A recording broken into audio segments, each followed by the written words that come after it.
குழந்தைகள் தான் அவள் கழுத்துக்கு மாலை.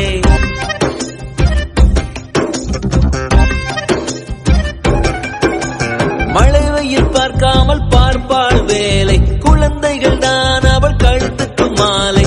மெழுகாக உருகி தருவாளே ஒளியை.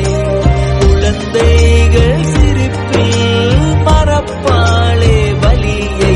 நடமாடும் கோயில் நீதானே. 100 சாமிகள் இருந்தாலும் அம்மா உன்னை போலாகிடுமா? கோடி கோடியாய் கொடுத்தாலும் நீ தந்த அன்பு கிடைத்தி